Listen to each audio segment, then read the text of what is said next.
Today, we're going to pull back the curtain on the invisible computers that pretty much run our world. And no, I'm not talking about your phone or your laptop. We're going way deeper, to the hidden brains inside everything from your coffee maker to your car. Let's get right into it. So let me just start with a question for you. How many computers have you used today? Go ahead, take a guess. You're probably thinking, well, my laptop, my phone, maybe 2 or 3? But what if I told you the real number is probably closer to 100? Yeah, 100. Let's go find out where they're all hiding. You see, they exist in this whole other category of technology that we almost never think about, even though we interact with them constantly. These are the computers we don't actually see. These hidden little powerhouses are called embedded systems. Now, unlike your PC that can browse the web, play games, and do your taxes, an embedded system is a super specialized brain. It's this tiny package of hardware and software that's designed to do one single thing inside a bigger machine, and that's it. And once you start looking, you realize they are absolutely everywhere. That little brain in your microwave that knows how to cook popcorn just right? Yep, that's an embedded system. The chip in your TV remote? That's one too. From your washing machine to the cruise control in your car, all the way to the traffic lights you wait at every single day, they are the invisible workhorses of our modern lives.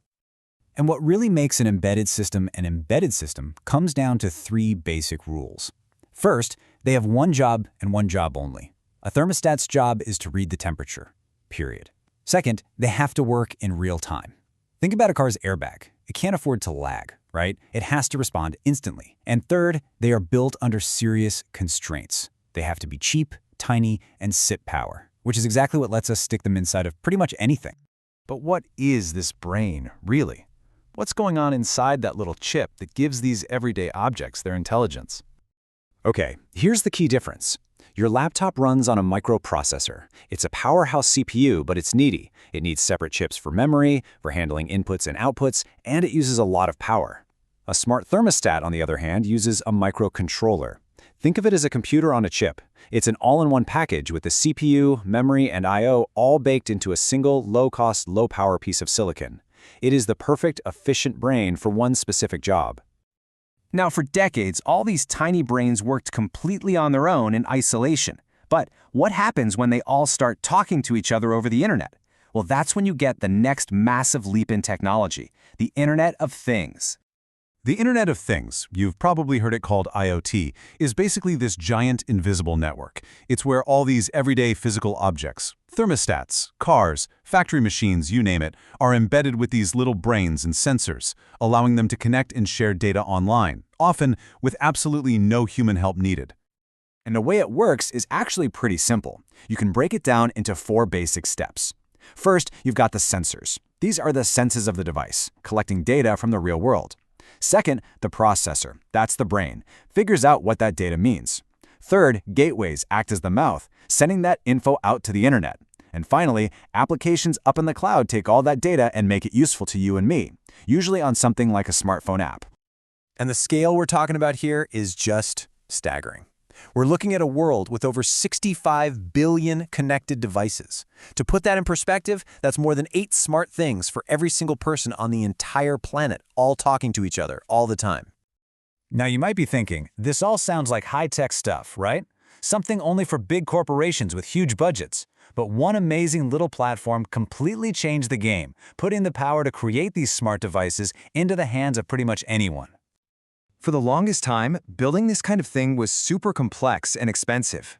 But a revolutionary tool came along that flipped the script and put the power to invent your own smart devices directly in your hands.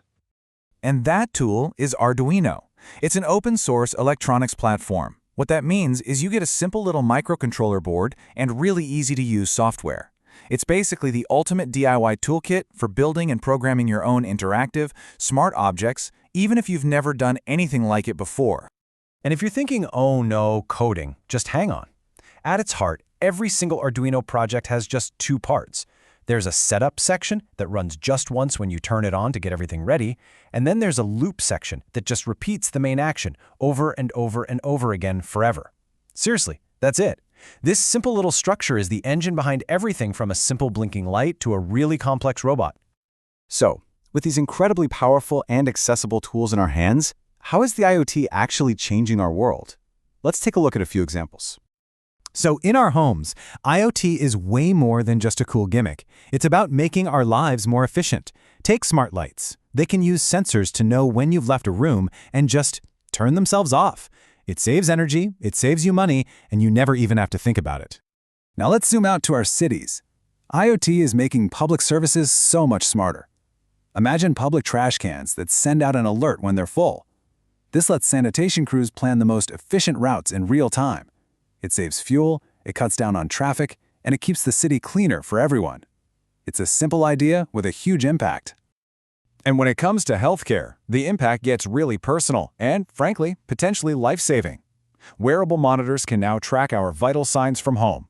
But here's the game changer.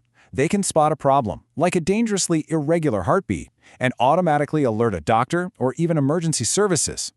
It's a safety net that can act faster than a human ever could.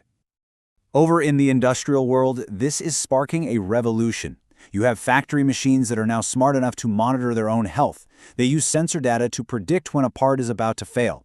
It's called predictive maintenance, and it means they can fix a problem before it happens, preventing incredibly expensive and disruptive breakdowns. But of course, connecting every single thing on the planet also creates brand new problems. This massive, tangled web of devices brings with it some very, very serious challenges.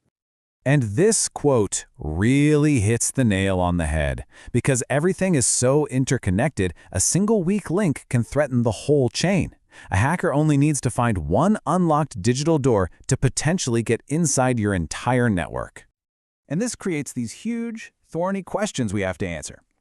How on earth do we secure billions of new entry points for hackers? What about privacy?